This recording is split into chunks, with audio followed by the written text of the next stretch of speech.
Thank you, John. Good evening, everyone. Afternoon. The This particular topic is one of my favorites because I had considered myself somewhat of a history buff, but yet I knew nothing about the four incidents I'm going to discuss that happened during the Cuban Missile Crisis that really had us on the brink of World War III. So that was one of the reasons I took on the project. I figured, well, if I don't know about them, I'll bet a lot of other people don't as well. I always thought the crisis ended without loss of life, but there's an exception there. And so what I've done is I've put the slides together in a way that follows the story itself in the right chronological order.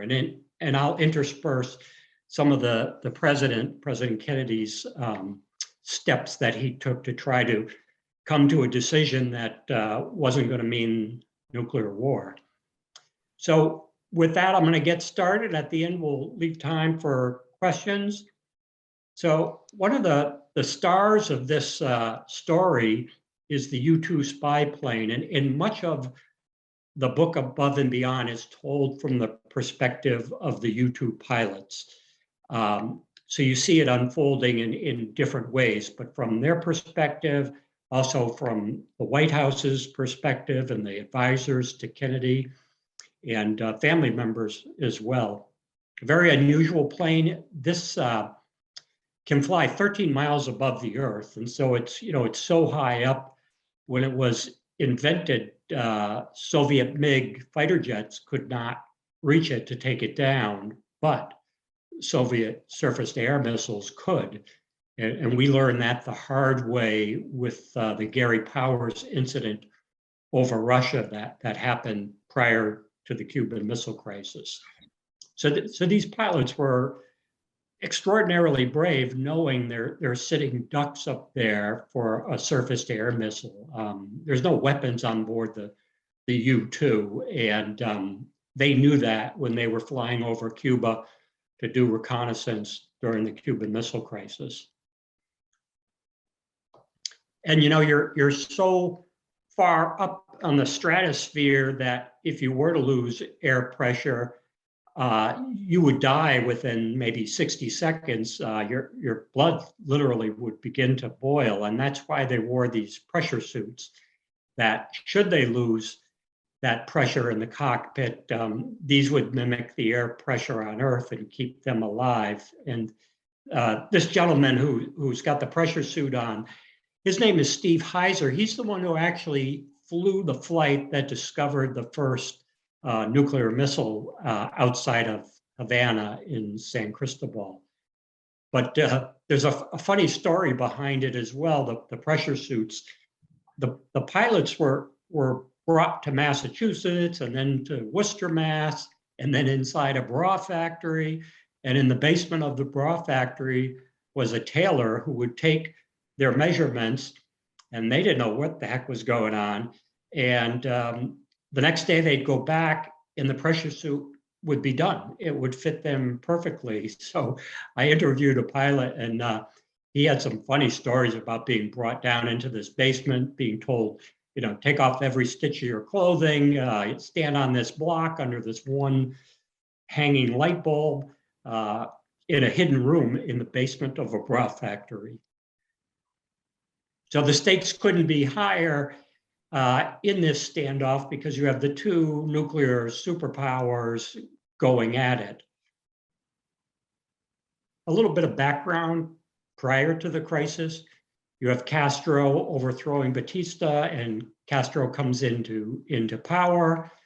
And I think looking back on the history, we talk about it a little bit in the book. We probably made some mistakes in the early days of Castro. We definitely made some mistakes of backing Batista. He eventually became a brutal dictator. So it shouldn't surprise us when someone overthrows the people we back if they're brutal in that way.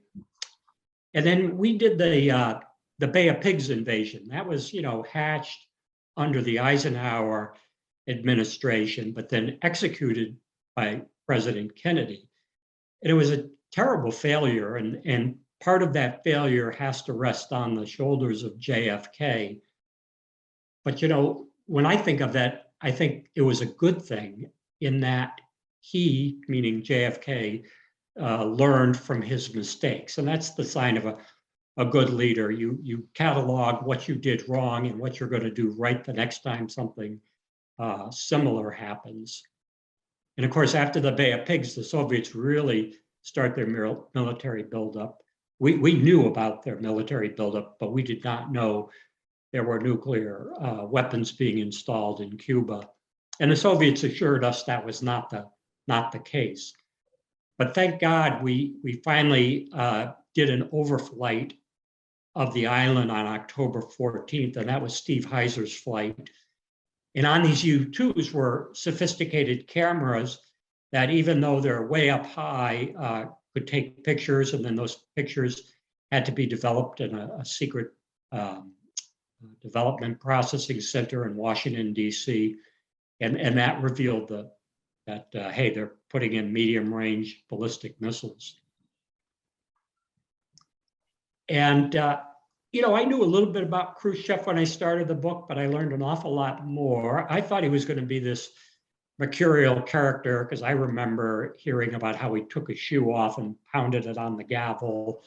And I had the good fortune to interview his son, who actually lives in Rhode Island, and I believe he's a US citizen as well.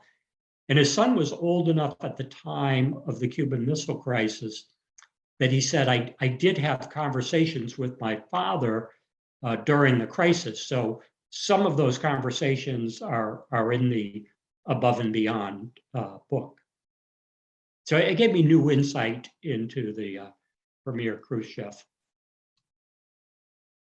And you know, those missiles could reach most of the US, but President Kennedy rightly said, it's not just a military threat, it's a political threat, saying, I'd be impeached if I don't get those out of there.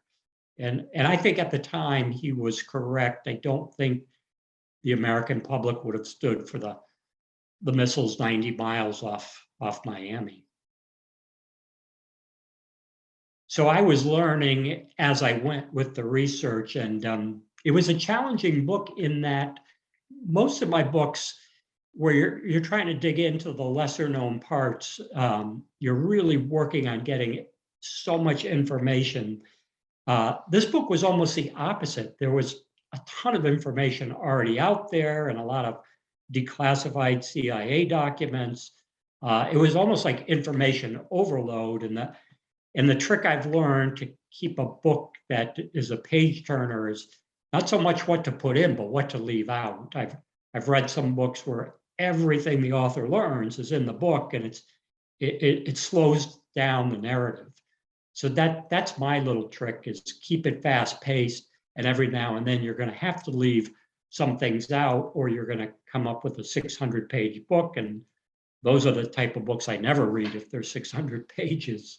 So I was learning, you know, where the Bay of Pig was, where our Guantanamo Bay was located.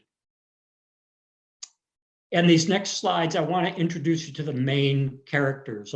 Another kind of approach I take when I'm writing is I get turned off by books that have too many characters. I begin to get lost in all the characters and nobody jumps out at me. And I think the trick is to become invested in the characters and care about them. And you want to see what happens to them during these events. So even in some of my true survival stories that involve Coast Guard rescues, I try to narrow it down to the key people that were involved, and then really let the reader see what they're like as people and how they react under pressure. So in Above and Beyond, Jerry McElmoyle is one of the characters. He was a U-2 operator, and they called themselves drivers, these pilots of the U-2 spy planes. And you know, it wasn't easy to be a U-2 spy plane pilot, because one, you're up there all alone. Two, they're very temperamental aircraft. No two are the exact same. And Jerry was the youngest of the pilots selected to be brought down to Florida and then do these reconnaissance flights over Cuba when we knew about the missiles, to get more information to help the president and his advisory group decide the course of action. Now, Jerry's boss was Major Rudy Anderson, and Rudy was a fascinating guy to research. Deep inside, he was a pacifist, even though he flew fighter jets during the Korean War. He really did not want to kill people. He did not want to drop bombs. So he was volunteering for reconnaissance flights. And then when the CIA was later developing the U-2 spy plane, they were out there, trying to recruit the best pilots they could. And he was one of them, as was Jerry. And, they went through some rigorous training, and many pilots washed out with the training. Because again, it could be very challenging and very lonely when you're up there. You're so high above the earth, you can see the curvature, and you're up there for several hours too. And then the third pilot and the last pilot that we really zero in on was Chuck Maltzby. Chuck also was in the Korean War, flew fighter jets, but he was shot down by the Chinese. And he spent, I think it was 3 years in like an earthen cave held as a POW. I mean, just brutal, brutal conditions.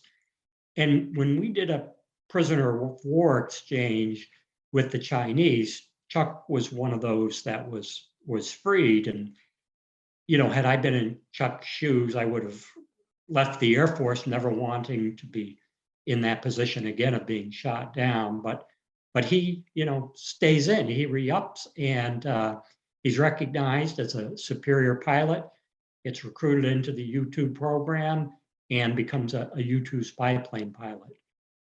And at first, when I introduce him a little later in the story, you'll wonder, well, why is he a key character? Because he wasn't in Florida or over Cuba, but you'll see his role was pretty important. And, the co-author and I knew that JFK, of course, would play a prominent role in the book and in the research.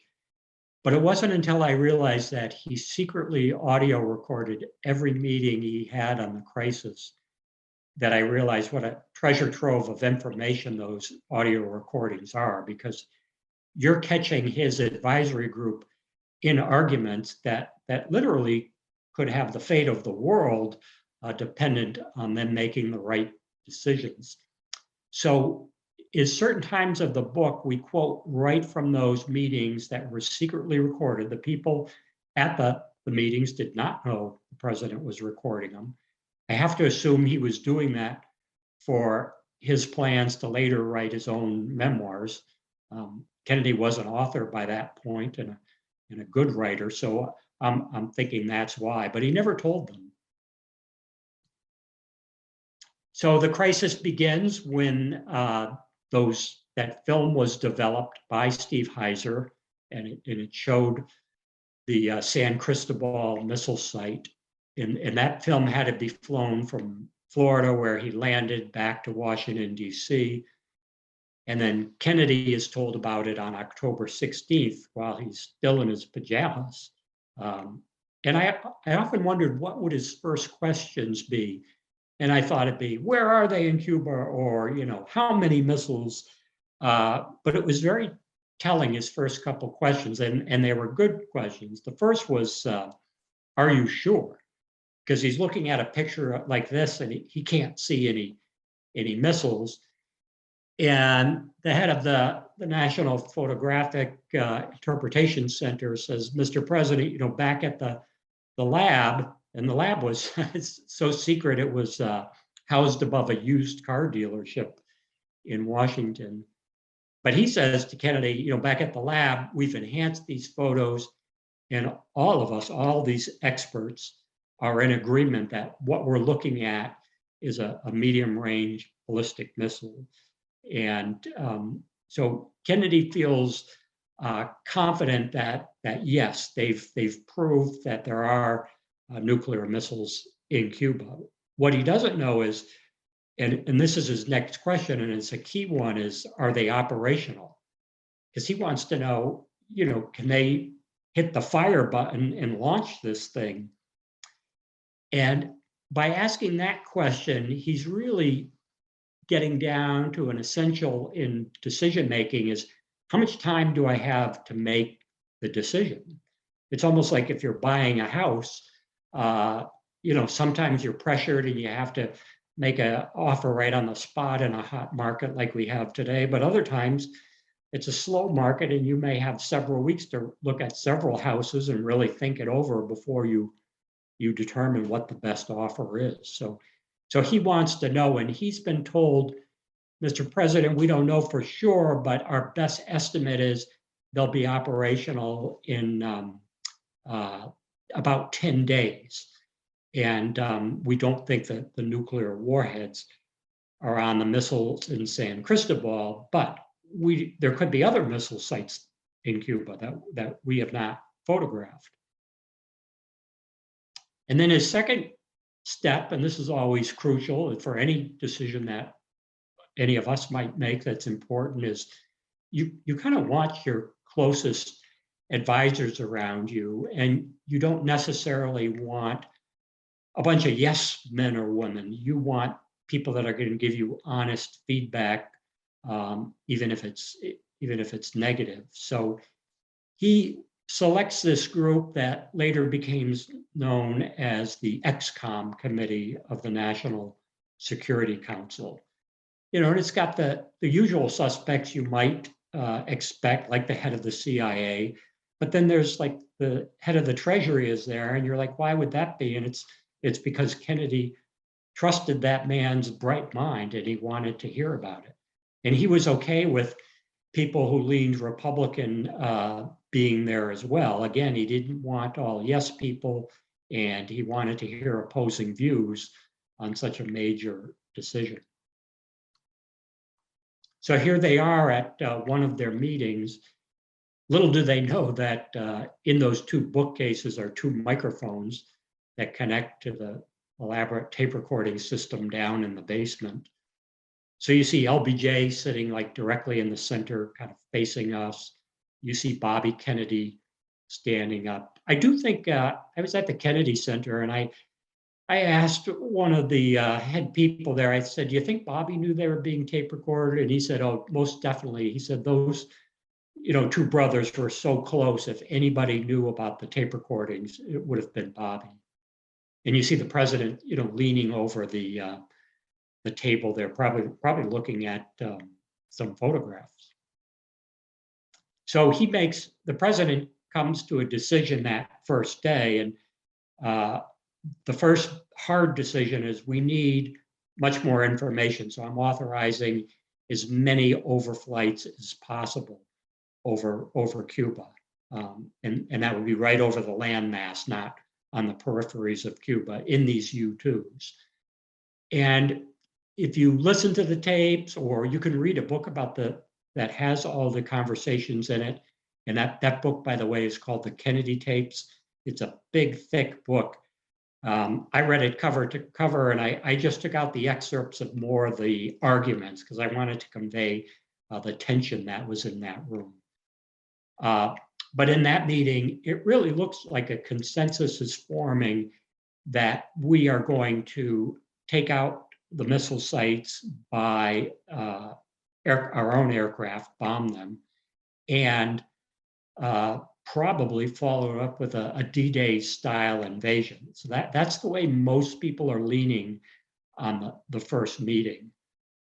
But thank God the president doesn't put that plan into action, because he's asked that earlier question about when will the missiles be operational. So he believes he's got a little bit more time before he makes a hard and fast decision. And as a couple days more go by, he's beginning to think that option of a first surprise military strike is not the way to go, because it's irrevocable. Once you do it, he thinks we're going to probably be in World War III. So But the first decision he makes is more overflights does happen, and Major Anderson is the second one to fly after Steve Heiser. And when he comes back, he safely comes back and lands, and his film is taken to Washington. It's more bad news. On his film, it confirms it's not just the San Cristobal site. There's other nuclear missile sites on Cuba as well. Even our estimate of Soviet forces in Cuba was on the low side. We think now it was about 40,000, and at the start of the Cuban Missile Crisis, we thought it was probably half that. U-2 is quite a plane. I got a kick out of, when it was in the development stage, the wings are so long that they were scraping on the ground during takeoff. And sometimes the solutions are so simple, they're staring you right in the face. And what they did was they put they called them pogo sticks, but they're the wheels there on the long stick. And they're not hard fixed to the plane's wings. They're meant to drop away once the plane takes off from the runway. And then when the plane lands, it's used up some of its fuel, so the plane's a little bit lighter and the wings don't scrape. So, there were some simple solutions to the problem. And the way I think of a U-2, I've never flown in one. Most people have not. Again, you've got to be quite skilled, but very temperamental. And I like to think of them like a glider, because they're very lightweight, to be able to get up so high and stay up there for a long time. But it's still jet powered. So it's like a glider on steroids, I like to think of it. So they bring the best 10 or 11 pilots down to McCoy Airfield in Orlando, and that's to get them closer to Cuba. One flaw with our camera work from the U-2s is if there's cloud cover, the camera is not going to be able to pierce the cloud cover and get good photos. So they had to fly when they got a good weather report. And it would only take them maybe 40 or 50 minutes to get from Orlando down to Cuba. And then they shoot their targets, if you will, with the cameras. Again, they don't have weapons on board the U-2s. The Soviets, by the way, they knew the U-2s were taking pictures because they could easily track the U-2s with their radar. So they were well aware that the U-2s were over Cuba, and their orders were not to try and take one down until they get the okay from Moscow. There's an interesting story behind this photo. First, I just want to comment on Kennedy's rocker. He was in a lot of pain from a back injury that was exacerbated when his PT-109 boat was sunk during World War II. So, he traveled with a little black bag of painkillers. But yet, if you listen to the Kennedy tapes or read the book, The Kennedy Tapes, you'll see he was always in command of the meetings, always lucid, always, right on point in the discussion. So whatever the painkillers did, it didn't affect his mental capacity. They weren't like the painkillers today that have caused so much trouble throughout the US. But in this photo, he's meeting with the Soviet foreign ambassador and the Soviet minister, and they're having a conversation about Cuba, of all things. And these men, the ambassador to the UN and the foreign minister, assure the president there's no nuclear weapons in Cuba. Yes, we're doing a military buildup because the United States, tried to invade the island. And as soon as the meeting's over, Kennedy turns to Bobby. This was in Bobby's book. He wrote a great book about the crisis. And he says, it was all I could do not to go over to my desk, unlock the top drawer, pull out the photos we have of the missiles, and shove it under their noses. They lied to me right in the Oval Office. But he didn't want to tip his hand that he knew about the missiles because he hasn't decided the course of action yet. Again, in those first couple of days, he's leaning towards the military strike. but he hasn't given the okay. And Curtis LeMay is not happy with that. He voices his displeasure right to the president and several times, and we definitely put that in the book. Because in one instance, it's almost insubordinate. And another exchange, Kennedy says to LeMay, well, don't you think the Soviets are going to respond if we take out a missile site? And LeMay goes, no. And the president goes, why? And LeMay goes, because they know we're stronger. And the president goes, I think at the very least, they're going to take West Berlin, but probably this is going to lead to more substantive action in World War III. So these two men are batting heads. And I do understand LeMay's approach. He's thinking, let's hit the missile sites while we have the element of surprise. They don't know that we know that the missiles are there. But Kennedy frustrates him further by deciding on the blockade as the first step. And he makes it clear that, hey, this is a first step, because some people, not just LeMay, others say this will never work. And Kennedy says, you're probably right, it may not, but this allows me more options. And I think in a big decision, I think that's the way to go. If you're given the choice, choose a decision that's reversible in case it doesn't work, or choose a decision that's the first in a series of options that you still have some cards to play. He does tell LeMay that if they shoot down one of our U-2s, I give you permission to go in and wipe out that surface-to-air missile site that did it. And then he decides, I need to tell the American public we're not going to be able to keep this a secret for long. It's slowly leaking out. And his big concern is we're going to lose control of this situation possibly, or by a misunderstanding, it could lead to war.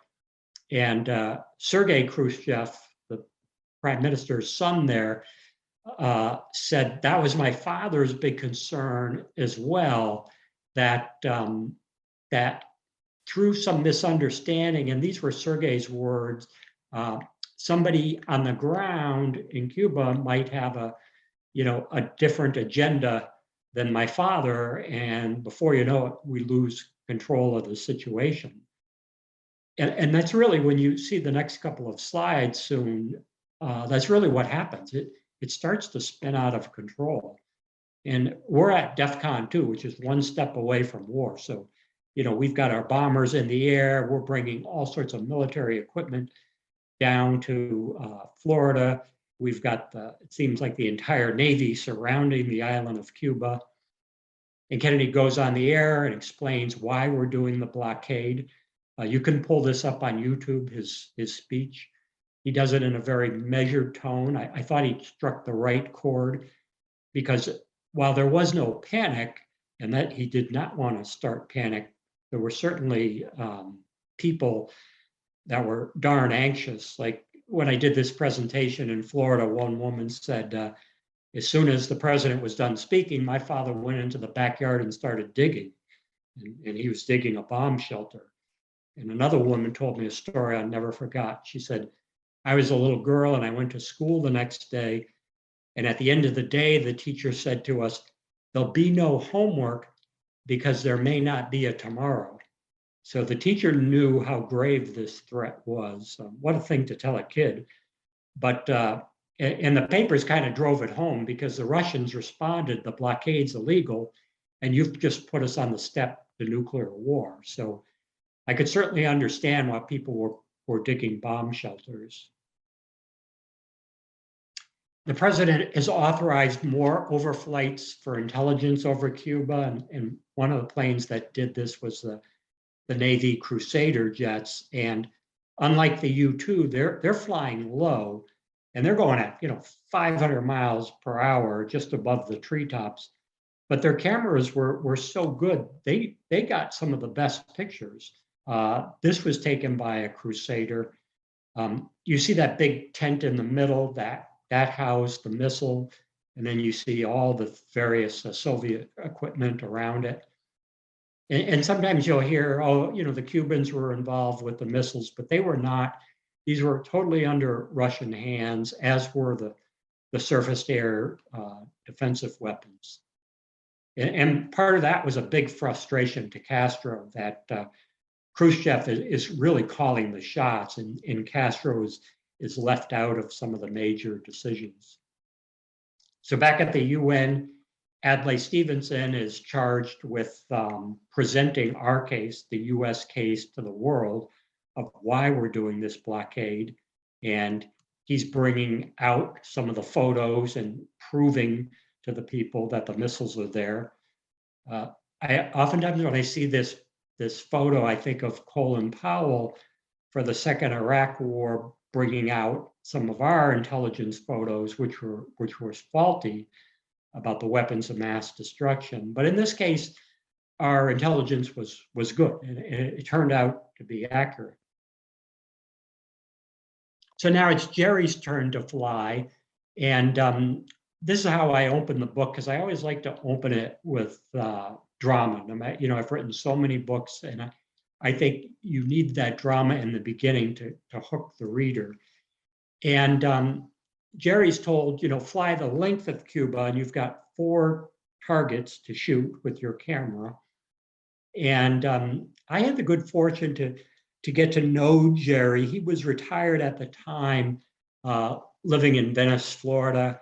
And I spent many days, because I was spending the winters in Florida, and I could drive over and spend an afternoon with him. And Jerry rose actually quite high through the Air Force. He became a brigadier general and an advisor in the Reagan White House. He had oversight of a lot of our nuclear arsenal during the Reagan administration. But back during the Cuban Missile Crisis, he's just a young man, 33 years old. And he had quite a story. He said, when I was over the last site to target, to shoot, it was near Banyas, Cuba, which is down near Guantanamo, so that eastern end of the island. And he said, looking through my rear view mirror, and I stopped them and I said, U-2 has a rear view mirror? And he says, yep, just like your car. He said, I saw a contrail coming up, and then another one. And I said, what did you do? Those could have been surface-to-air missiles. He goes, they were. And he said, I did what I'm trained to do.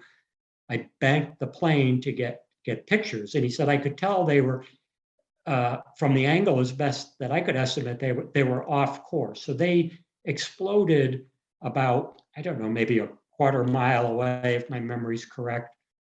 And he said, I was able to get the pictures of not just the contrails, but the starburst. And I showed him this slide, and I said, does it look like that when they explode? He said, not really. He said that there's shrapnel in those surface-to-air missiles, and they go out in all directions looking like a starburst. And he said, all it takes to bring down a U-2 is maybe one good chunk of shrapnel, because the U-2 is such a flimsy aircraft. But he said, I was very confident that these explosions were happening far away. So whether their aim was off or whether they were warning shots, we'll never know. They did not have authorization from Moscow to shoot at him. And I said to Jerry, what did you do next? And he said, I got the hell out of there. And when he lands in Florida, he's debriefed. CIA is there, Air Force. He tells them what happens. He goes back to the barrack. He tells Major Rudy Anderson what happened and the others who will listen. And we examined your film, and there was nothing on it. And Jerry goes, sir, I'm positive I got the contrail and the starburst. And the general goes, well, there was nothing on it, so we destroyed the film and we destroyed your intelligence report because you were mistaken. And Jerry goes, sir, I'm positive. And the general goes, do you understand what I'm telling you? In other words, zip it up. They did not want this to get out. And we don't know who made that decision at the top. I do know that incident never got to Kennedy, because it never comes up during the Kennedy audio recordings of the meetings. Jerry has one theory of who might have been behind it. I have another, but we don't know for sure. And that happened on Thursday, and then 2 days later on Saturday, is when the big problems start. And so that's why it's known as Black Saturday, because the outlook for war is so bad. And it's because of some events that happened that day. A lot of pressure on Kennedy boy. And you have to understand, he's a young man at the time. He's only 45 at such a young age, and the majority of your advisors and all of the military saying you're handling this incorrectly. So the first incident involves a Soviet sub, B-59, and we had told the Soviets, if we detect one of your subs near the quarantine line, which was, it was 500 miles in a radius out of Cuba, if we detect one of your subs trying to penetrate that line, we're going to drop practice depth charge. It has to come to the surface, because that tells the commander we know you're there. And whether that message got to the commander of B-59, we don't know. I doubt it, because after a while, so many practice depth charge are rocking this sub.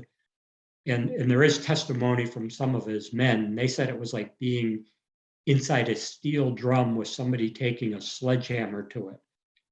That the commander thinks these are live depth charges, and he makes the decision to take, quote, the special torpedo and put it in one of the firing tubes.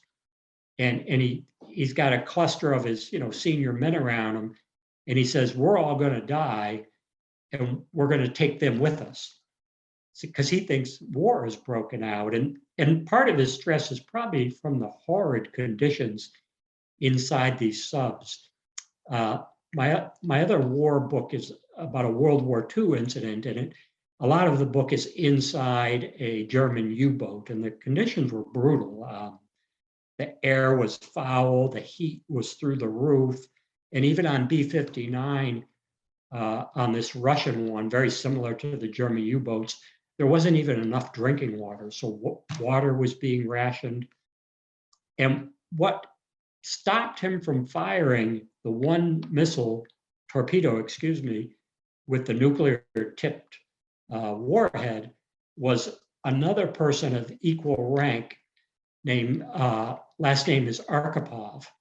And Arkhipov, he doesn't have control of the sub, but he's the flotilla commander or coordinator for these 4 Foxtrot subs. And he says, we don't know what's going on. We don't know if war has broken out. We don't have authorization from Moscow to fire the special torpedo. And they get in this argument, and thank God Arkhipov is able to talk the commander down off the ledge and not fire that nuclear torpedo, because I think that we would have responded, and it would have been the start of World War III. So people give all the credit to Kennedy, but Arkhipov deserves some as well for preventing nuclear war. So earlier I introduced you to Chuck Maltzby, and I said, well, his role won't be clear at first because he's stationed in Alaska. And he's told, and this has nothing to do directly with the Cuban Missile Crisis, he's told, you're going to go on a long U-2 overflight right over the North Pole and collect radioactive samplings. And, they've done a lot of planning because it's going to be a long flight, and, try to anticipate every contingency. But they failed to predict something really important, because he's flying by celestial navigation. He's using the stars, paper charts. There is no GPS back then. And the northern lights come out when he's near the North Pole. He can no longer see the stars. He puts out a couple, basically cries for help over the radio, but he knows instinctively he's beyond radio range. So he aborts the mission, which is the smart thing to do. And he said in his memoirs that I really knew I was off course when I'm fiddling with my radio and I hear Russian music. So that's never a good thing. And so he took off from Eisen Air Force Base. His last radio contact is over Barter Island. And somewhere near that label C is when he encounters the Northern Lights and decides to abort the mission. And he strays to the west too far, and it's over Soviet airspace that he realizes, oh my God, I've really got myself in a jam. And I want there to be a surprise if you read the book. So I'm not going to tell you all the sequence of events that happens with Maltzby, but he's got a lot of decisions to make, and they're life and death decisions, because the Russians know that he's entered their airspace, and they're going to go up and try to get him. And he's not going to be able to maintain flying at 13 miles above the Earth because he's almost on empty with fuel. So it's almost like something out of a James Bond novel, and it was great that Maltzby wrote it all down and gave interviews on this.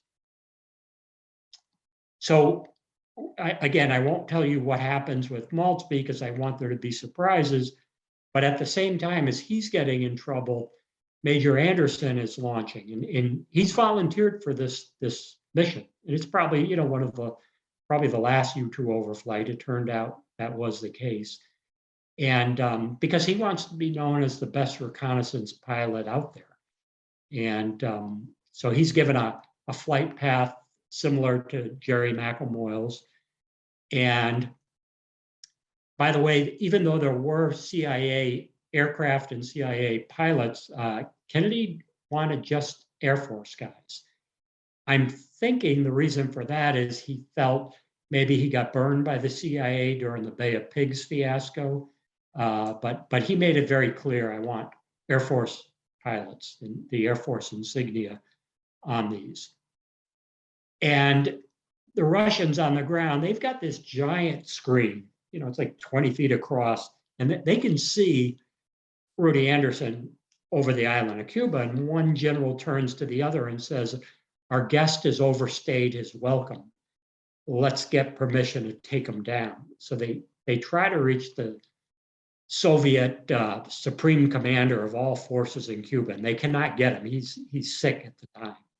So they decide, we have the authorization, we can't reach him. It's very clear from our intelligence that the US is going to attack on Sunday, and we probably were. This is all happening on Saturday. So they make the decision to destroy target number 33. That's the target number that they gave to this particular aircraft with Major Anderson.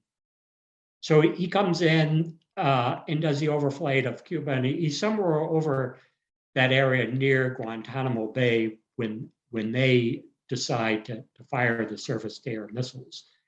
And this time they're more accurate. In the book I talk about why I think it's that area that the missiles came from. I think it was a sensitive area for the Russians, and they did not want it photographed. So we don't know exactly what happens next, but it's pretty good guess that it was not a direct hit, because I asked Jerry McElmoyle, you always want, when you do your research, to try to get the eyewitnesses, the people that were closest to it, the people that were there, and who understood about U-2s. And he said, oh no, if it's a direct hit, Mike, by the time that U-2 hits the ground, it's going to be in a tiny little pieces. He said, no, I don't think it was a direct hit. And it was shortly after that conversation that I found the picture I'd been looking for, taken by a Cuban, of Major Anderson's aircraft on the ground. And, it was not in 1,000 little pieces. That fuselage is intact, part of it anyways. And I'll never forget the way Jerry said, if a U-2 is wounded, he said it'll fall like a leaf from a tree, kind of spinning down. And he said, one wing will come off and the other wing and eventually the tail. And that's likely what happened to Major Anderson. His body was found inside the aircraft. He never issued a distress radio code. He never tried to eject, as far as we can tell. And a little later, there's some information of why that might have happened. But he is dead. So there is loss of life protecting our country, and that's why this is a great topic for veterans and people who have an appreciation for the military keeping us safe.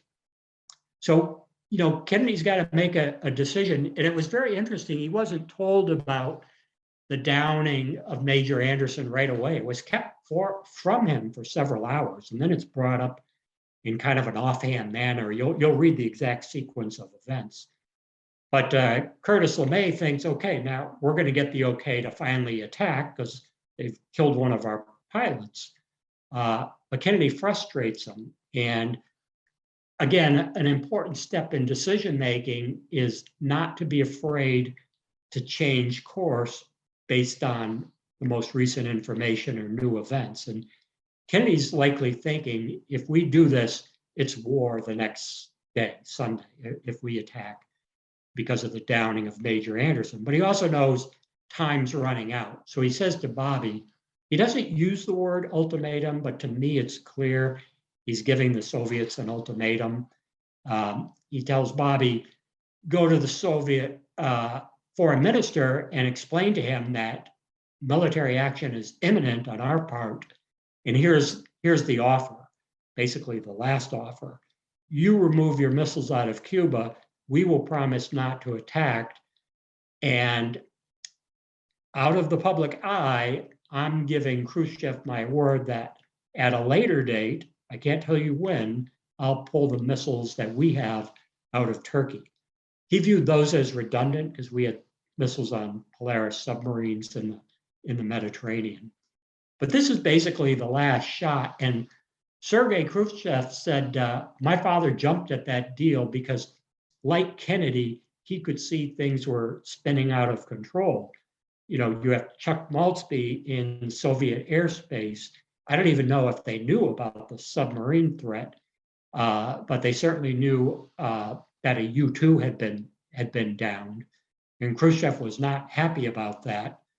He said, you acted too hasty, he told the surface air missile teams. So Khrushchev wants to get the word back to the US right away to avert war because the clock's ticking. And on a public announcement over Radio Moscow, they say a deal's been reached. And so we know that. And everybody breathes a sigh of relief because many people at the XCOM meeting later said, we thought watching the sun go down Saturday was going to be our last sunset. That's how close we were. LeMay was not happy. He thought that this was our chance to take on the Soviets. He was on record as saying, sooner or later, we're going to have to fight them. We might as well do it now while we're stronger.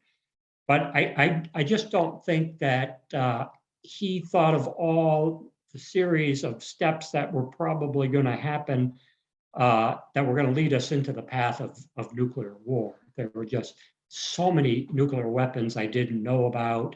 And the Russians even had tactical battlefield nuclear weapons in Cuba. So it could have been a bloodbath of a invasion had we elected to go that route. So Kennedy tells his advisors, we're not going to gloat because I'm going to tell the American public a deal's been reached. I'm not going to tell them about the missiles in Turkey, but no gloating because we have to, have the UN monitor and make sure the Russians take their missiles out.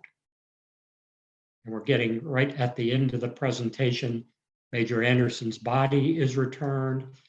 You'll read in above and beyond of why we think we know how he died, but the Russians did return his body 3 weeks later. And then Kennedy did something really classy. This was in November. He took the time out from his busy schedule to fly down to Florida to thank the military planners and the pilots for their efforts during the Cuban Missile Crisis. So one night I'm having a beer with Jerry McElmoyle, and Jerry says, I was the rookie and I was all pumped that I was going to get to shake the president's hand. And then I was informed, no, Jerry, because you're the rookie, you have to stay back in the hangar with one of the U-2s in case somebody from the president's entourage wants to see what a super secret spy plane looks like.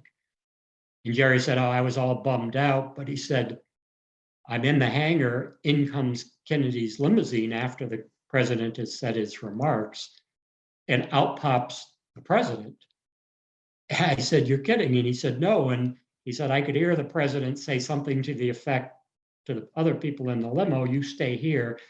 I want to go up and talk to those. There were two pilots, Jerry and another one, standing up by the U-2 cockpit. They're on this, stairs with a little platform. And Kennedy goes up the stairs and they have a conversation for 20 minutes. So, the pilot, Jerry, who was under fire, and Kennedy, the war hero who was in World War II, have this private conversation. So I thought that was a perfect way to end the book, put a little bit about Jerry's recollections of that one-on-one meeting with President Kennedy. So if you're interested in the book or the other books I mentioned, like the So Close to Home, that's about the U-boats in World War II that came to the Gulf of Mexico and all the way to the Mississippi, you can go on my website and you can get it personalized if it's a gift for a family member or a friend. And then my latest book is a memoir, and it's a story of a very tense relationship between my father and I that evolves over time. And most of the book is set during the outdoors. But I wanted to show this picture. Brigadier General McElmoyle passed away recently, but we dedicated the book to him for all his help. I would call him, basically any time. And he was patient enough to describe what it's like to fly a U-2, what's going on in the cockpit, other contacts I might reach out to, and to all the pilots who risked their lives flying, and in particular, Major Rudy Anderson. And I just never could understand why the American public doesn't know that Major Anderson was killed, and why everybody seems to know Gary Powers was shot down. But for some reason, and it wasn't like it was hidden. I looked in the old Boston Globe from that day, and there was a small article that said a U-2 pilot had been shot down over Cuba. So John, we can turn it over for discussion, but as I said, it was a challenging book to write, but once you kind of found your pacing of what things to put in and what to leave out, and talking to family members of Major Anderson's, you'll read in the book how tough it is on his family.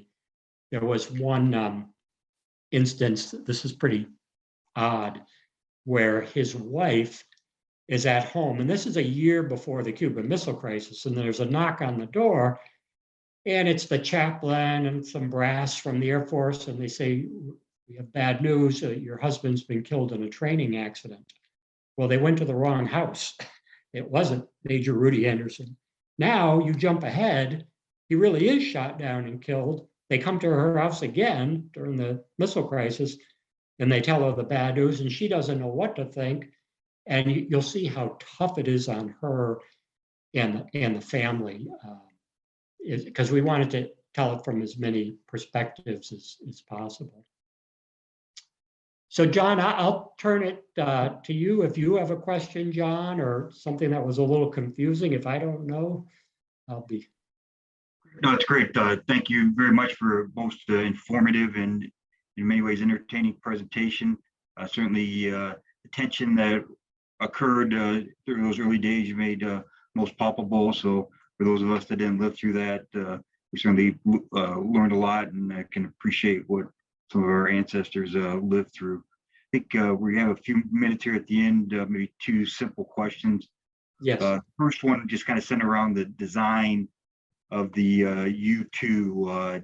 What was the timing of that? When was the plane designed? And And how were there any adaptations as a result of the Cuban Missile Crisis? Yeah, designed in the the late 50s and developed in a relatively quick time period for a plane that did something no other plane could do. And wingspan, there were different wingspans, but they ranged between 90 plus feet up to 103 feet. And what's interesting is every year I read that, oh, the U-2 is going to be retired and no longer used by the military. But the last time I looked, which was a couple of years back, they made an exception, and there's still a couple of U-2s in operation as far as I know, even though we've got satellites and all sorts of other high-tech ways to get this. But maybe the U-2 can do something the satellites can't. Great. Thanks. The second question centers around like Khrushchev's presentation to the Soviet people. You went into some depth of how Kennedy presented it to the U.S. and noted that the missiles would be left and the UN would come in and inspect. But on the Soviet side, how did Khrushchev present it to those individuals, and how did the Russian people receive that information? Khrushchev's aim basically was to level the playing field. He used the term, now the U.S. will know what it feels like to have missiles on your doorstep, because we had them in Europe. And but by all of my research, it never seemed like the tension was quite as high in the Soviet Union as it was here. And maybe that's because of the lack of the freedom of the press that people didn't know. But just talking to Sergei, he said it wasn't the tension that I read about that was happening in the U.S. So it was downplayed a little bit. And Khrushchev almost pulled it off, because I think had the missiles been operational when the U-2s went over, then maybe they would have stayed. We wouldn't have wanted to start World War III over it. So he was like a couple weeks away of pulling this off right under our noses. So our intelligence in the beginning was faulty, and part of that was our own decisions not to do some overflights directly over the island. We were doing the periphery, and then you have to give a lot of credit to the head of the CIA, McCone, for saying we got to do overflights of the island. We're getting some intelligence that something bigger's going on there. Great, thank you for that. The next question centers around the U.S. naval base at Guantanamo Bay, Cuba. What was going on there? Was that being used to fly U-2s? It was not used to fly U-2s, but I did interview somebody who was there, and he said, just even from the naval base, if we looked out on the ocean, we could see, Navy ships out there. He said it was, in his words, it seemed like it was wall-to-wall coverage out there. Tensions were sky high because they knew they'd be attacked. And that had to be a really tough place to be during this crisis. You're actually on the island of Cuba. You're going to be one of the first places hit. And the Cubans had spies working there. Our security was lax. We had Cuban cooks and things like that in there. So they were getting their intelligence of what we were doing at Guantanamo. Great. Well, thank you for that. I don't have any more questions in the chat. I see we're beyond 4. Whoop, there's another one. We'll end it soon. As soon as questions are exhausted, around 4:15, whatever comes first. The next question was, did the embargo on Cuba continue after the missile crisis? No, it did not. And, a couple of ships really tested Kennedy. One he elected, we got a good look and figured there was no weaponry on board, let it go by rather than sink it because it was pushing the limits. But there were some real tense moments. They described the president as having his head in his hands at one, going, oh my God, we're right on the brink, and waiting for information to come back from those ships. But, technically what we did was illegal. We're on international waters instituting this blockade. He liked to use the word quarantine because it was a little less inflammatory, but the same thing. Originally, it was going to be 750 miles out. And then he said, let's smartly, a good decision, let's pull it back to give the Russians more time to think about their actions before they hit that mark where we're going to stop them. So, he was constantly throughout the meetings putting himself in the Russian shoes. And he would say that in the meetings, he said it at least twice that I remember. He would say to an advisor, well, suppose, you're a Russian Air Force advisor to Khrushchev. What would you be, and that's a great way to make a decision. What would your adversary be thinking or doing? Great. No, thank you for that. That exhausts all the questions. So again, Michael, a very informative presentation. Thank you for taking time to be with us during Vets Week at the University of Michigan. We greatly appreciate your time. Thank you for the participants for showing up. We'll go ahead and end the session. And thank you. I appreciate it. And thank you to all the veterans listening.